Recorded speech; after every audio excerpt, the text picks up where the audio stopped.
حضرت عمر فاروق کا واقعہ سنانا چاہتا ہوں۔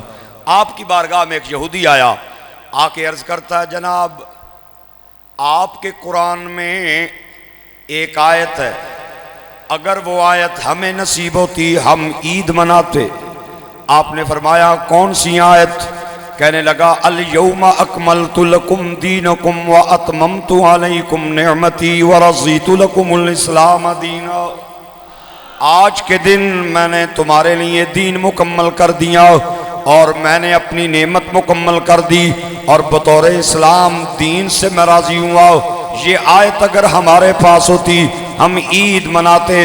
حضرت عمر بن خطاب نے رضی اللہ تعالیٰ عنہ نے فرمایا یہ آیت جس دن نازل ہوئی وہ دن بھی مجھے یاد ہے، جس جگہ نازل ہوئی وہ جگہ بھی مجھے یاد ہے۔ جمعے کا دن تھا، عرفہ کا دن تھا، جمعے کا دن تھا اور عرفات کا میدان تھا۔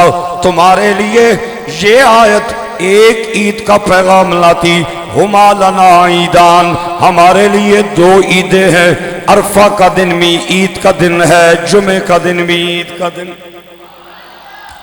ایک بزرگ ہے، انہوں نے بڑا ظریفانہ جملہ بولا ہے، مجھے بڑا اچھا لگا ہے اور آج آپ کو سنانا چاہتا ہوں۔ وہ فرماتے ہیں نادان عقل عید الفطر کو بھی عید ماننے کے لیے تیار ہے، عید الاضحیٰ کو بھی عید ماننے کے لیے تیار ہے، عید میلاد کو عید ماننے کے لیے اس لیے تیار نہیں ہے کہ انہوں نے عید الفطر کو اس لیے منایا کہ نماز سے پہلے لوگوں سے فطرانہ لینا ہوتا ہے، اور عید الاضحیٰ کو اس لیے عید منایا کہ نماز کے بعد قربانی کے چمڑے لینے ہوتے ہیں۔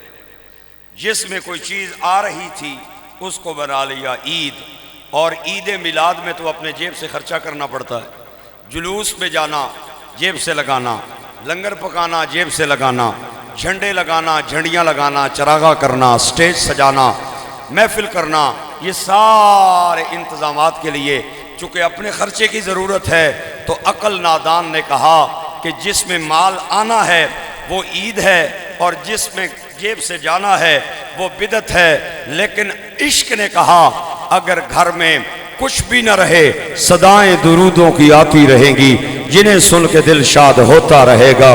خدا اہل سنت کو آباد رکھے، محمد کا میلاد ہوتا رہے۔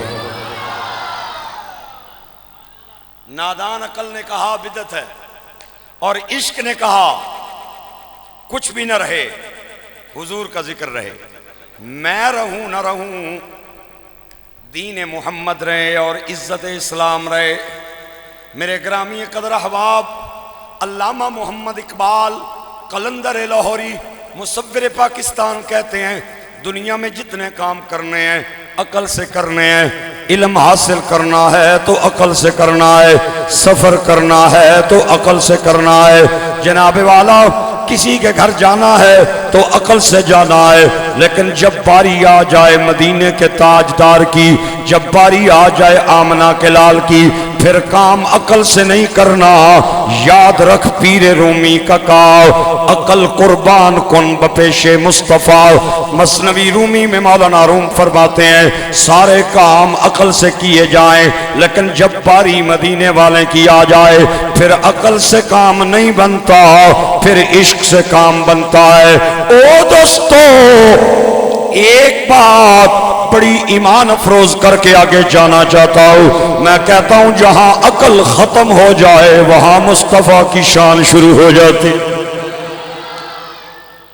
جہاں عقل کا پرندہ تھک کے بیٹھ جائے وہاں سے میرے نبی کی پاک کی شان شروع ہو جاتی ہے۔ علامہ محمد یوسف نبانی عالموں کے بھی امام، عاشقوں کے بھی امام، آپ نے بڑی ایک خوبصورت اور ایمان افروز روایت بیان فرمائی ہے۔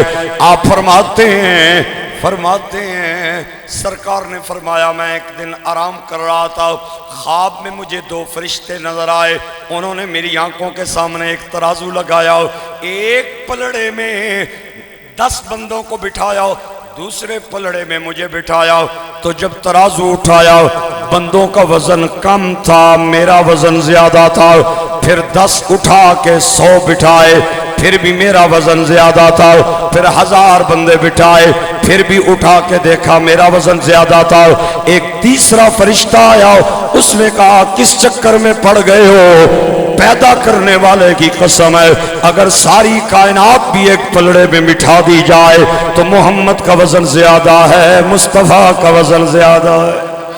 حشر تک یا مصطفیٰ نے بادشاہیاں تیریاں، مل کے بولیے حشر تک یا مصطفیٰ نے بادشاہیاں تیریاں، حشر تک۔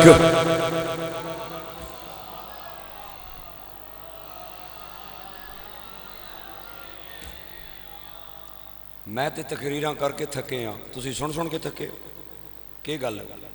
حشر تک یا مصطفیٰ نے بادشاہیاں تیریاں، حشر تک یا مصطفیٰ نے بادشاہیاں تیریاں، تر گئے جو کر گئے آقا گدایاں تیریاں، تر گئے جو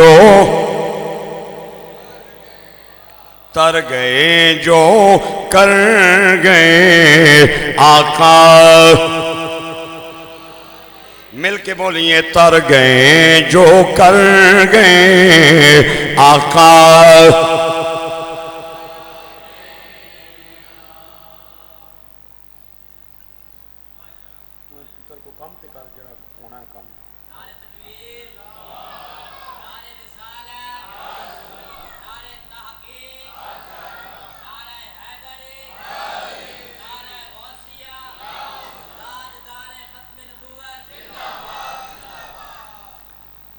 جنہوں نے نا کیا بات ہے علامہ اقبال کی؟ اقبال کہتا ہے میں سارے کام دنیا کے عقل سے کرتا ہوں، سارے کام میں عقل سے کرتا ہوں، لیکن نبی پاک کی باری آئے تو میں عشق سے کام لیتا ہوں۔ سارے کام میں عقل سے کرتا ہوں، جب نبی کی بات آ جائے تو میں کام عشق سے لیتا ہوں۔ علامہ محمد اقبال قلندر لاہوری فرماتے ہیں کہ باقی معاملات میں ایک عقل است امام من، عقل است امام من، نبی کی باری آ جائے تو عشق است امام من۔ عقل باقی معاملات میں میری امام بنتی ہے اور نبی کی باری آ جائے تو عشق میرا امام بنتا ہے۔ میں بہت ایمان افروز منظر کشی سنانا چاہتا ہوں۔ جنہوں نے عقل کو امام بنایا وہ ابو جہل بن گئے، جنہوں نے عشق کو امام بنایا وہ ابو بکر بن گئے، جنہوں نے عقل کو امام بنایا وہ امیہ بن گیا، جس نے عشق کو امام بنایا وہ حبشے والا بلال بن گیا، جس نے عقل کو امام بنایا وہ عتبہ بن گیا، جس نے عشق کو امام بنایا وہ اویس قرنی بن گیا، جس نے عقل کو امام بنایا وہ تاثیر بن گیا، جس نے عشق کو امام بنایا وہ قادری ممتاز بن گیا، جس نے عقل کو امام بنایا وہ راجپال بن گیا، جس نے عشق کو امام بنایا وہ غازی علم دین بن گیا، جس نے عقل کو امام بنایا وہ بنو عباس کا جعفر منصور بن گیا، جس نے عشق کو امام بنایا وہ احمد بن حنبل بن گیا۔ آپ کی مرضی ہے اگلے جملے پہ کتنا بول سکتے ہیں۔ جس نے عقل کو امام بنایا وہ جہانگیر بن گیا، جس نے عشق کو امام بنایا وہ مجدد الفسانی بن گیا۔ حشر تک یا مصطفیٰ نے بادشاہیاں تیریاں، حشر تک یا مصطفیٰ نے بادشاہیاں تیریاں، تر گئے جو کر گئے آقا گدایاں تیریاں مل کے بولیے تر گئے جو کر گئے آقا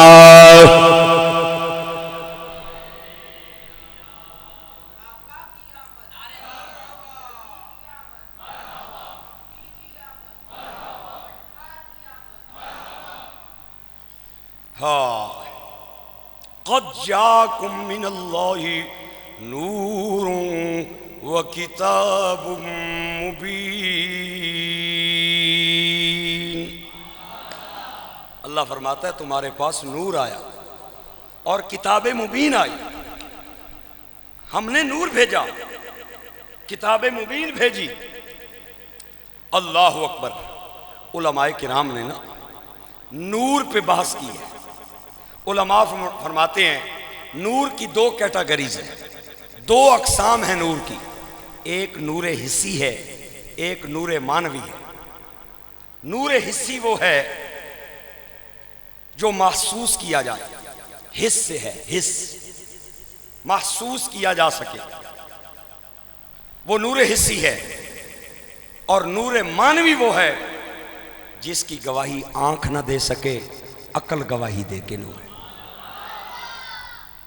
سورج کا نور عقل گواہی دیتی ہے یا آنکھ دیتی ہے بولے نا او بار پہ چمکنا ہے میں کہہ پہ آنا عقل گواہی دینی ہے یا آنکھ دینی ہے آنکھ دیتی ہے سورج کا نور نور حسی چاند رات کو چمکتا ہے چاند کا نور نور حسی آنکھ گواہی دیتی ہے یہ میرے سامنے دو بلب چمک رہے ہیں اس کی گواہی عقل نہیں دے رہی آنکھ دے رہی ہے علماء فرماتے ہیں جو آنکھ سے نظر آئے جس کا احساس انسانی آنکھ کرے وہ حسی نور ہے اور جناب والا جگنوں کا نور حسی نور ستاروں کا نور حسی نور کہکشاؤں کا نور حسی نور ستاروں کے جھرمٹوں کا نور حسی نور بلب لائٹ ٹیوب کا نور حسی نور کیونکہ انسان کی آنکھ اس بات کی گواہی دیتی ہے کہ یہ نور ہے لیکن نور معنوی وہ ہے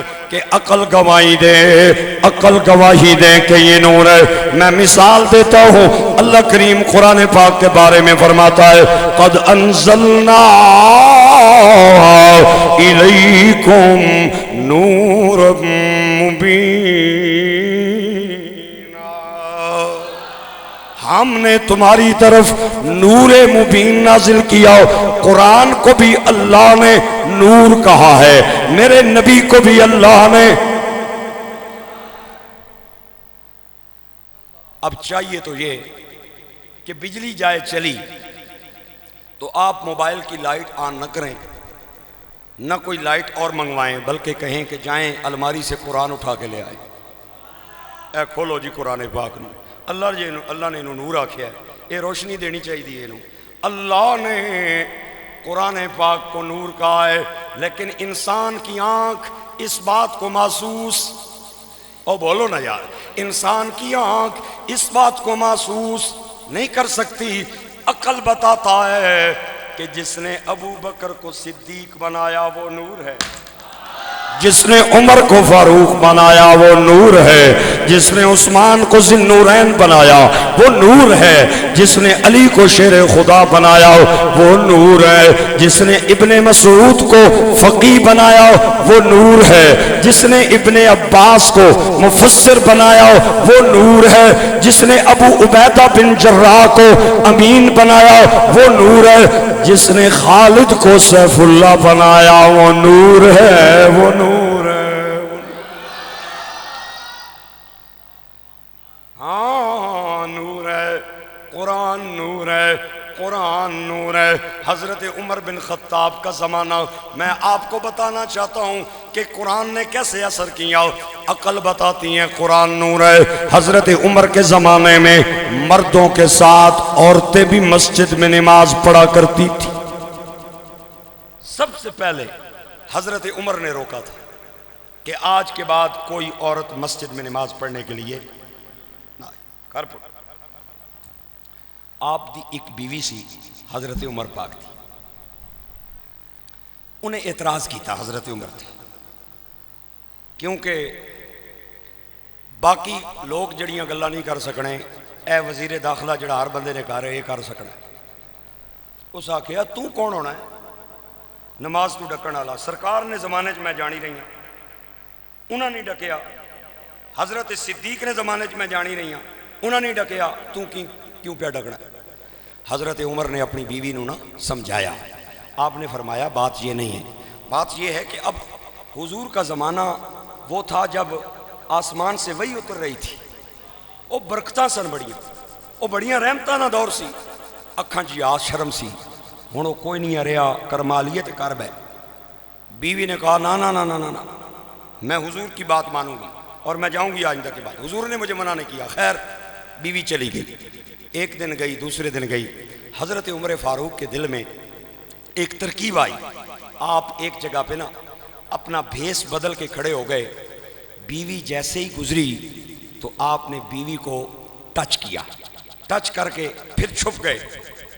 خاتون تھی، عورت ذات تھی، وہ ڈرتے ڈرتے گھر آئی کہ حضرت عمر نو آہنی ہے تو سن ٹھیک آکھیا سی تو ساں ٹھیک آکھیا سی، ہوں وہ دور نہیں رہا۔ خیر میں عرض کرنا چاہتا ہوں، حضرت عمر بن خطاب کے زمانے تک عورتیں مسجد میں نماز پڑھنے کے لیے آتی رہیں۔ پہلا زمانہ یہی تھا، بعد میں آپ نے منع کر دیا۔ ترتیب مسجد میں یہ ہوتی تھی، آگے بندوں کی صفیں، مردوں کی صفیں، اس سے پیچھے بچوں کی صفیں، اس سے پیچھے ہیجڑوں کی صفیں، اس سے پیچھے عورتوں کی صفیں۔ میرے بھائیوں، عورتیں نماز پڑھ کے گھر جا رہی ہیں۔ ایک عورت کا راستہ تھوڑا گمنام تھا، وہ ایک جگہ سے گزری، ایک نوجوان گلی میں کھڑا اس عورت کو دیکھ رہا تھا، لیکن وہ خاتون بڑی شرم حیا والی، اس نے نظریں جھکائیں اور اپنے گھر چلی گئی۔ دوسرے دن نماز پڑھ کے پھر آئی، پھر وہی نوجوان نظر آیا، عورت نے نظریں جھکائیں، گردن جھکائی، گھر چلی گئی۔ تیسرے دن پھر جب اسے کھڑا دیکھا، وہ لڑکی اس نوجوان کے قریب آئی، آ کے کہتی ہے تیرے گھر پینا کوئی نہیں، تیرے گھر بچیاں نہیں، تیرے گھر ماں نہیں، ہر روز آ کے کھڑا ہو جاتا ہے، میں 2 دن سے تیرا منظر دیکھ رہی ہوں۔ وہ لڑکا کہتا ہے میں ویسے کھڑا نہیں ہوتا، میں تیرے ساتھ بڑا پیار کرتا ہوں، میں تیرے ساتھ عشق کرتا ہوں، میں تجھے حاصل کرنا چاہتا ہوں، اس لیے میں تیری انتظار کرتا ہوں۔ اگر تو کہے آسمان سے تارے بھی میں تیری محبت میں توڑ کے لے آؤں۔ خاتون نے دیکھا نوجوان اپنی دیوانگی کا اظہار کر رہا ہے، نوجوان اپنی عشق اور محبت کا اظہار کر رہا ہے۔ بڑی خاتون سمجھدار تھی، وہ بچی اس نوجوان کو کہتی ہے میں نہیں کہتی تو چاند توڑ کے لاؤ، تارے توڑ کے لاؤ، اگر تم میری محبت میں صادق ہے، میری محبت میں پکا ہے، میری محبت میں سچا ہے، ایک بات میں کہتی ہوں، ایک میری شرط ہے، اگر تو پوری کر دے میں اس شرط کے پورے کرنے کے بعد تیرے ساتھ وعدہ کرتی ہوں تو میرا میں تیری۔ وہ نوجوان کہہ لگا کہ ہنسا، کہنے لگا بتا کون سی شرط ہے؟ وہ خاتون کہنے لگی میری شرط یہ ہے کہ تو حضرت عمر بن خطاب کے پیچھے 40 دن تکبیر اولیٰ سے نماز پڑھ۔ اس نے کہا یہ کون سا مشکل کام ہے، صرف نماز ہی نا، ٹینشن نہ کی، پڑھیں گے۔ وضو کرے اور نماز پڑھے، ابھی تک مسجد میں کوئی نہ ہو، وہ آ جائے، سارے پڑھ کے چلے جائیں تو یہ درود پڑھتا رہے۔ 40 دن اس نے تکبیر اولیٰ سے نماز پڑھی۔ 40 دنوں کے بعد میں پوچھنا چاہتا ہوں، قرآن عمر پڑھ رہا ہو تو پھر نور مانوی کیوں نہ دل کو جگمگائے، پھر روح کیوں نہ صاف ہو، پھر عقل کا فطور کیسے نہ نکلے، پھر دل کا فطور کیسے نہ نکلے۔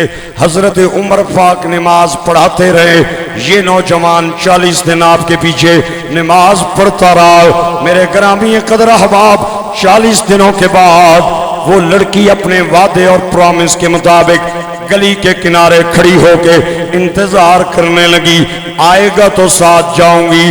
وہ لڑکی روایت کرتی ہے لوگوں چند لمحوں کے انتظار کے بعد یہ نوجوان مجھے نظر آیا، لیکن حال یہ ہے گردن جھکی ہے، آنکھیں بند ہیں، ہاتھ بھی بندھے ہوئے ہیں، چلتا جا رہا ہے۔ اس نے مجھے دیکھا تک نہیں، جب میں نے محسوس کیا یہ آگے نکل گیا ہے، میں نے آواز لگائی، میں نے کہا نوجوان میرا تیرا وعدہ کیا تھا 40 دنوں کے بعد تو آئے گا، میں تیری تو میرا، آج میری طرف دیکھ کیوں نہیں رہا؟ تیری محبوبہ کھڑی ہوں۔ وہ نوجوان اس لڑکی کی طرف نہیں دیکھتا بلکہ آگے دیکھتے دیکھتے بولتا ہے، کہنے لگا کھڑی ہے تو کھڑی رہ۔ عمر پاک نے قرآن کے نور سے اب دل جگمگا دیا ہے، جس کی نگاہوں میں قرآن آ جائے، مصطفیٰ آ جائے، وہ اب کسی لڑکی کی طرف نہیں دیکھ سکتی۔ کھڑی ہے تو کھڑی رہ۔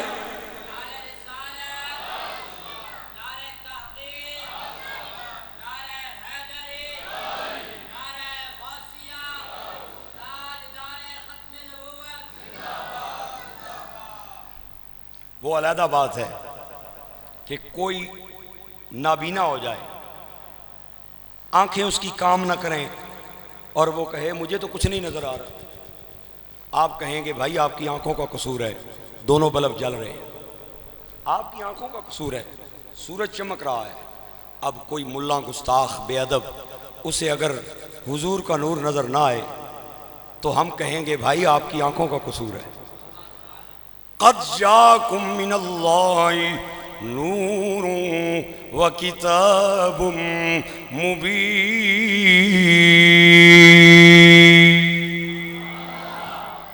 نور حسی تعریف میں کر چکا ہوں، آنکھ جس کا محسوس کرے، نور معنوی جس کو عقل محسوس کرے۔ اب آپ کے دل میں سوال پیدا ہو رہا ہوگا مولانا صاحب آپ نور حسی بھی بتا چکے، نور معنوی بھی بتا چکے، اب بتائیں مدینے والا نور حسی ہے یا نور معنوی ہے؟ جوڑے ہاتھ، جھولی میری، میرٹ کی داد، سفارش کی داد نہیں لینی، آؤ میں آپ کا کلیجہ ٹھنڈا کروں۔ نور میرے مصطفیٰ، جو چیز نور حسی ہوتی ہے نور معنوی نہیں ہوتی، جو نور معنوی ہو وہ نور حسی نہیں ہوتی۔ مسجد نور معنوی ہے، نور حسی نہیں۔ قرآن نور معنوی ہے، نور حسی نہیں۔ اسلام نور معنوی ہے، نور حسی نہیں۔ علم نور معنوی ہے، نور حسی نہیں۔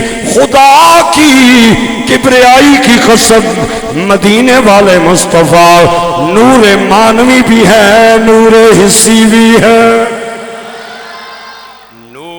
ازلی چمکیا غائب ہنیرا ہو گیا، مل کے بولیے نور ازلی چمکیا غائب ہنیرا ہو گیا، نور ازلی چمکیا غائب ہنیرا ہو گیا، کملی والا آ گیا، کملی والا آ گیا، ہر تھا سویرا ہو گیا، نور ازلی چمکیا غائب ہنیرا ہو گیا، مل کے بولیے نور ازلی چمکیا غائب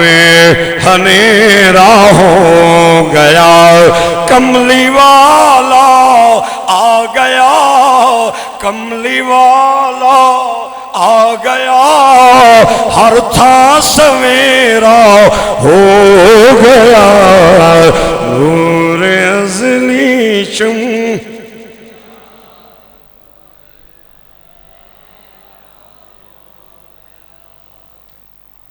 جو چیز نور حسی ہوتی ہے اے بلب حسی ہے، مانوی قرآن مانوی ہے، حسی میرے مصطفیٰ مانوی بھی ہیں، حسی بھی۔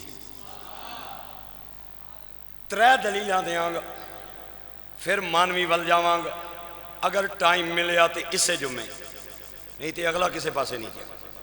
نور حسی پہلی دلیل اس ماں سے لینی ہے جس کی گود میں مدینے والا آیا ہے۔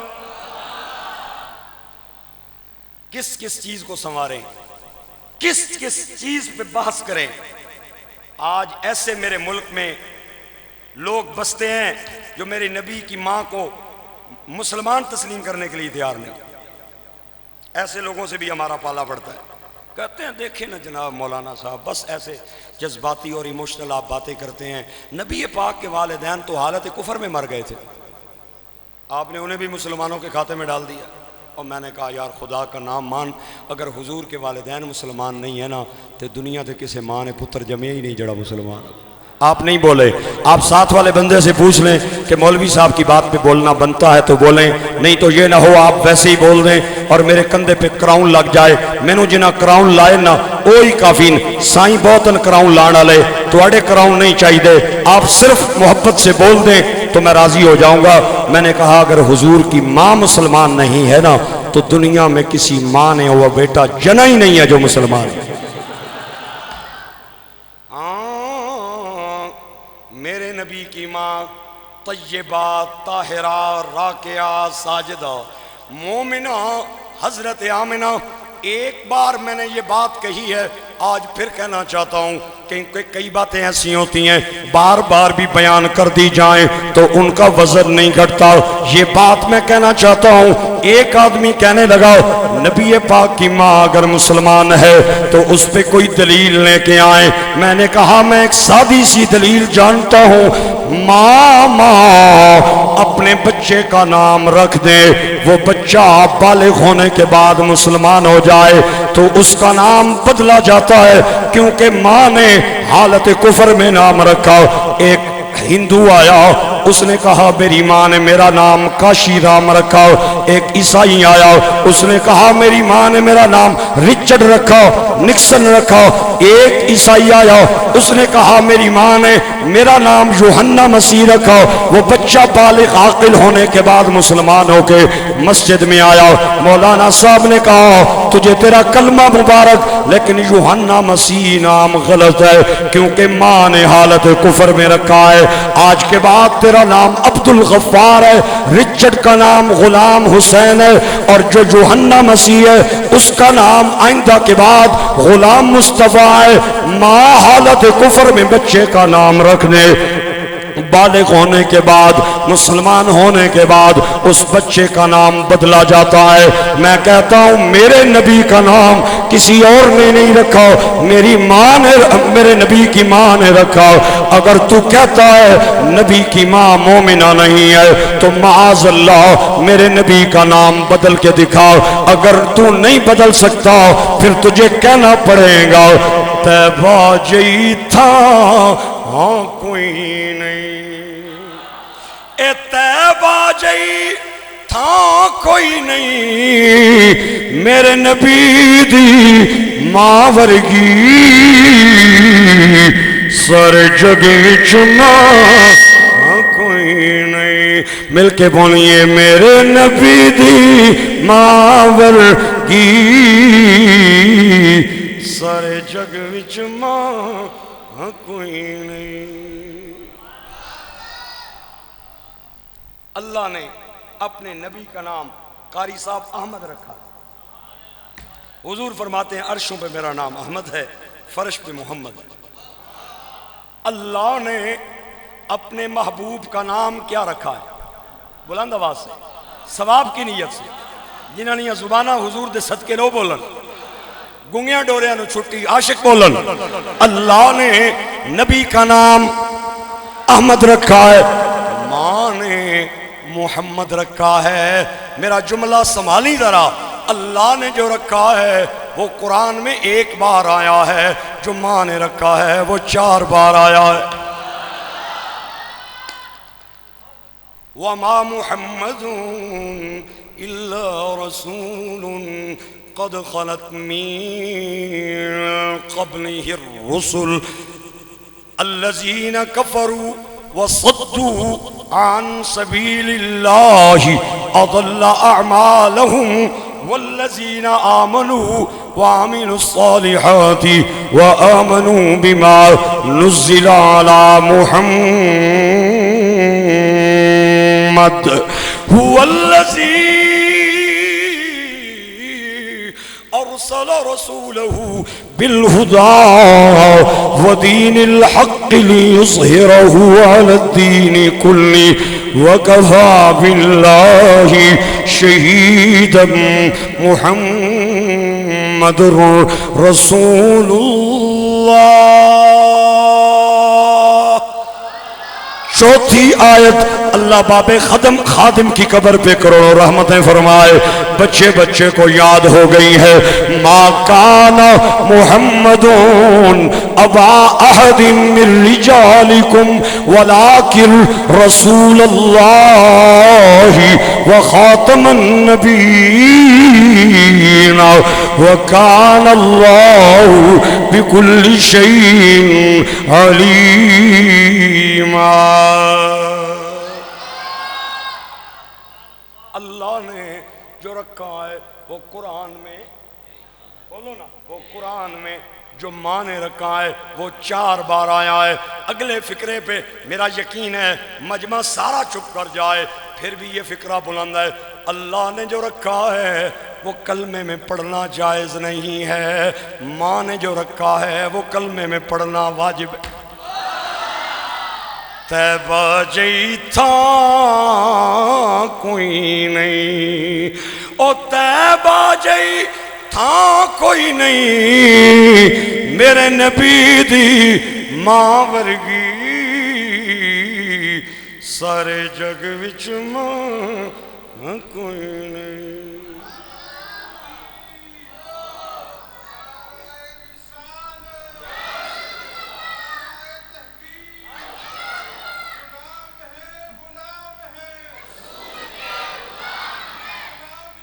اللہ اکبر.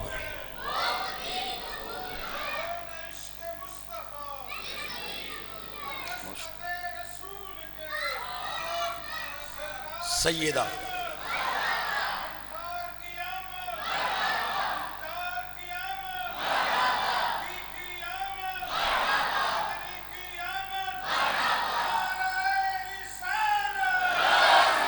نعرہ حیدری. تاجدار صداقت سیدنا صدیق اکبر، تاجدار عدالت حضرت عمر بن خطاب، تاجدار شرم و حیا عثمان بن عفان. حیدری. سیدہ آمنہ فرماتی ہیں خرج منی نور، میرے جسم سے 12 ربیع الاول کی صبح نور نکلا. ماں گواہی دے وے تو مننی چاہیے یا نہیں مننی چاہیے؟ ماں کہہ رہی ہے میرے جسم سے نور نکلا. اور سیدہ آمنہ اس کی دلیل دیتی ہیں، کہتی ہیں میں نے مکے میں اپنے حجرے میں لیٹ کر شام کے محلات اس نور کی مدد سے دیکھے اور بصرہ کے بازاروں میں چلتے اونٹوں کو نور مصطفیٰ کی مدد سے دیکھ لیا. آؤ نا دوسری دلیل میں ادھے کو نلواں جنہیں میرے نبی نو 2 سال دودھ پلایا. حلیمہ حلیمہ حلیمہ حلیمہ بڑی تو نے توقیر پائی حلیمہ، بنی تو محمد کی دائی. حلیمہ مل کے بولیے حلیمہ حلیمہ حلیمہ. سانولے کلر کی، سانولے رنگ کی، 7 قبیلے سے تعلق رکھنے والی، 7 قبیلے کی وجہ سے سعدیہ کہلائی. اس نے 2 سال میرے مصطفیٰ کو دودھ پلایا. آپ فرماتی ہیں جب میں محمد کو گھر لے کے گئی صلی اللہ علیہ وسلم تو مجھے سہیلیوں نے ایک دن شکوہ کیا، کہنے لگی حلیمہ پہلے تو رات کے وقت بھی دیا نہیں جلاتی تھی، آج دن کے وقت بھی ہم تیرے گھر میں دیا جلتا دیکھتے ہیں. اتنی امیر ہو گئی ہے، اتنا تیل تیرے پاس آ گیا ہے، اتنا پیسہ آ گیا ہے ہمیں بھی دے دے کہ دن کے وقت بھی تیرے گھر میں اجالا رہتا ہے۔ حلیمہ کہتی ہے میری بہنوں سہیلیوں مجھے قسم ہے پیدا کرنے والے کی، میں دن کے وقت کیا رات کے وقت بھی کبھی دیا نہیں جلایا۔ تو وہ خواتین کہنے لگی حلیمہ تیرے گھر میں روشنی کہاں سے آ گئی؟ حلیمہ نے کہا بہنوں خدا کی قسم ہے جب سے محمد گھر میں لے کے آئی ہوں تو میں نے دیے بجھا دیے ہیں، جس گھر میں محمد آ جائے وہاں لائٹوں کی ضرورت نہیں رہتی۔ نور ازلی چمکیا غائب ہنیرا ہو گیا، نور ازلی چمکیا غائب۔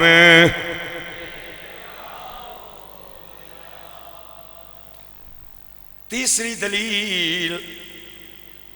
دلیل ہم نے لینی ہے حضور کی بیوی سے۔ پہلی ماں، دوئی دائی، تری بولو سرکار دی اکھاں دی قرار، ویڑے دا بہار، محدثہ، مفسرہ، عالمہ، قاریہ، حافظہ، ام المومنین حضرت عائشہ صدیقہ۔ آپ فرماتی ہیں میں اندھیرے کمرے میں بیٹھی تھی، دیا جل رہا تھا، لائٹ منور تھی، اچانک تیل ختم ہو گیا، دیا بجھ گیا، میرے ہاتھ میں سوئی تھی جس کے ساتھ میں سلائی کر رہی تھی، اچانک میرے ہاتھوں سے سوئی سلپ ہو کے گر گئی، میں نے بار بار دائیں بائیں ڈھونڈا، مجھے سوئی نظر نہ آئی، دیا بند تھا، گم ہو گئی۔ اچانک مدینے کے تاجدار کمرے میں آ گئے، آپ مسکرائے، تبسم فرمایا، آپ کے دانتوں سے نور کی کرنیں نکلی، پورا کمرہ جگمگ کرنے لگ گیا، وہ سوئی مجھے نظر آ گئی، میں نے اٹھا لی، میں نے کہا عائشہ یہ کون ہے؟ حضرت عائشہ نے بزبان حال کہا نور ازلی چمکیا غائب ہنیرا ہو گیا، نور ازلی چمکیا غائب۔ آپ نے دیکھا ہے بندہ جب بات کر رہا ہوتا ہے تو منہ سے تھوک کے ذرات نکلتے، نعت خان جب نعت پڑھے تھوڑا زور لگائے لاؤڈ آواز میں تو منہ سے تھوک کے ذرات نکلتے۔ خطیب صاحب تقریر میں تھوڑا زور لگا دیں، چھوڑو خطیب تے نعت خان نو، بندے آمنے سامنے بہ کے گلاں کرنے ہون، تھوڑا اچھا بولنے لگا تے منہ سے تھوک کے ذرات نکلتے ہیں۔ اللہ کرے آپ کو بولنا نصیب ہو جائے اگلے فکرے، اللہ کرے، میری دعا ہے اللہ کرے آپ کو بولنا نصیب ہو جائے۔ صحابہ کہتے ہیں جب حضور بات کرتے تھے تو تھوک کے ذرات نہیں نکلتے تھے، نور کی کرنیں نکلتی تھی۔ بہت شکریہ۔ حضور بات کرتے تھے نور کی کرنیں نکلتی تھیں۔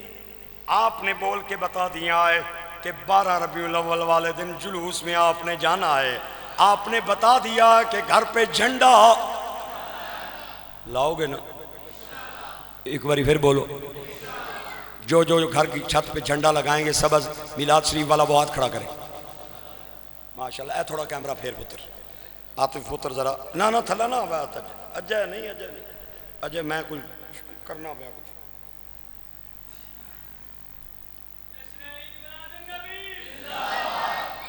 ماشاءاللہ رپورٹ سارے نوٹس ہو چکے ہیں جناب، رپورٹ ہو چکے ہیں ماشاءاللہ۔ میں ہوں انشاءاللہ اگلے جمعے پہ اگر خدا نے توفیق دی تو تھوڑا چکر لگا کے چیک کروں گا بھئی اتھے ہوئے سن تے چھت اتھے بھی اتھے ہویا یا نہیں ہویا، یا صرف مسیتی بھی اتھے کرنے رہے۔ اچھا میں دیکھوں گا انشاءاللہ۔ یہ جھنڈا لگانا، ایک بندہ مجھے کہنے لگا مولانا صاحب اچھا ایک بات بتائیں، میں کہا جی فرماؤ بسم اللہ، یہ جھنڈا تو آپ میلاد کا لگاتے ہیں تے ڈنڈا؟ میں نے پتا سی اس نے تلک دوئی پارٹی نالے، میں کہا میرا برا جھنڈا میلاد نہ تے ڈنڈا تساں جائے بےمانہ وسط، 4 کتاباں رشولتیاں تے 5واں لتھا ڈنڈا تے بن ڈنڈے نے حاجی صاحب نہیں نکلنا بےمانہ نہ کنڈا، اے میں آخیا تو سمجھتی لانے ہاں تے چنڈا لانے ہاں سرکار نے میلادنا۔ وہ ایک بات کرتا ہوں چونکہ وقت کافی ہو چکا ہے، میں نے میاں والی جانا ہے اور بڑا طویل سفر ہے، ربیع الثانی کے اینڈ تک بہت شدید قسم کے پیک ہوئے ہوئے ہیں ہم۔ میں نے ایک بات کرنی ہے، وہ کہتے ہیں کوئی عالم دین عاشق رسول کسی مسجد میں امام بن کے گیا، خطیب بن کے گیا، پورا محلہ دوسرے مکتبہ فکر کا تھا۔ دوسرا مکتبہ فکر سمجھنے ہونا، دوسرا مکتبہ فکر سمجھنے ہونا، مرچاں لانیاں کرتے تے جا لگنیاں انہوں نے دل وچ۔ انہوں نے مولوی صاحب بڑے عاشق رسول تھے اور بڑی ان پہ اپنے پیر و مرشد کی نگاہ تھی۔ انہوں نے ربیع الاول کے شروع ہونے سے پہلے حضور کی عظمت پہ اتنی دبنگ تقریر کی اور حضور کے میلاد کے فضائل بیان کیے، جھنڈے، جلوس، جھنڈیاں، ان کے فضائل بیان کیے۔ تو وہ جو بچے تھے 12 13 14 سالوں کے، وہ سارے دوسرے لوگوں کے تھے۔ انہوں نے مولوی صاحب سے وعدہ کیا، مولانا صاحب انشاءاللہ زندگی رہی تے چنڈا بھی لگ سی تے ڈنڈا بھی لگ سی۔ مولوی صاحب بڑے خوش ہو گئے کہ چلو ماشاءاللہ بچوں کو بات سمجھ آ گئی ہے، اور میں نے ان کے دل میں حضور کی محبت کو جاگزیں کر دیا ہے۔ بچوں کو اپنے ماں باپ سے نا پیسے لینے بڑے مشکل ہوتے ہیں، کوئی بہانہ بنانا پڑتا ہے، تب جا کے ماں کوئی 5-10 روپے دیتی ہے۔ بچوں نے کوئی بہانہ ڈھونڈا، کسی نے 5 روپے اکٹھے کیے، کسی نے 10 لیے، کسی نے 15 لیے، کوئی 20 لے آیا۔ پیسے تھوڑے کلیکٹ کر کے انہوں نے ایک کپڑے کا بینر خریدا، اور کپڑے کے بینر پہ یہ طے ہوا کہ لکھوانا ہے نثار تیری چہل پہل پہ ہزاروں عیدیں ربیع الاول سوائے ابلیس کے جہاں میں سبھی تو خوشیاں۔ لکھ دیا گیا۔ 2 پول نظر آئے چوک میں، ان بچوں نے پولوں پہ چڑھ کے وہ بینر باندھ دیا۔ صبح کا اجالا ہوا تے آ گئے ماشاءاللہ۔ انہاں کے تکیا، انہاں کیا یہ بینر کس بدائے تھے، چونکہ محلہ سارا انہاں نہ سی۔ خیر پریشان ہوئے، کوئی کھرا پیرا انہیں نظر نہ آیا، تھانے میں چلے گئے اور ایس ایچ او کو کہا جب تک بینر نہیں اترے گا ہم نے یہیں پہ بیٹھے رہنا ہے، اور اگر تو نے بینر نہ اتروایا تو تیری پیٹی بھی اتروائیں گے، وردی بھی اتروائیں گے، بینر اتار۔ ایس ایچ او بڑا کوئی سمجھدار بھی تھا، عاشق رسول بھی تھا۔ اس آکھیا یہ ہے میں ڈنگے تریڈے ہونے ہوں، یہ دسو بھی بینر تے لکھیا کیا ہے؟ وہ جو بڑا تھا نا اس آکھیا میں دسنا نہ کیا لکھیا، اے لکھیا ہے میں لکھ کے آندا اے پڑھ، نثار تیری چہل پہل پہ ہزاروں عیدیں سوائے ابلیس کے جہاں میں سبھی تو خوشیاں منا رہے ہیں۔ ایس ایچ او کہتا ہے اس میں کون سی اعتراض والی بات ہے، اگوانے تو انا ہوئے ہیں، تینوں نہیں پتہ لگا اے ابلیس اساں کی بنایا نے؟ ابلیس ہمیں بنایا ہے نا، وہ انا ہوئے ہیں تو ہی نہیں پتا۔ اے سوچو بھی بڑا عاشق رسول سی، پہلے تے ٹھا ٹھا کر کے ہسیا، پھر آنا ہے وہ چلے ہو میں کتاباں چ پڑھیا ہے ابلیس 14 ہک کیے، تسی 8-10 آ گئے ہو، تسی نہیں۔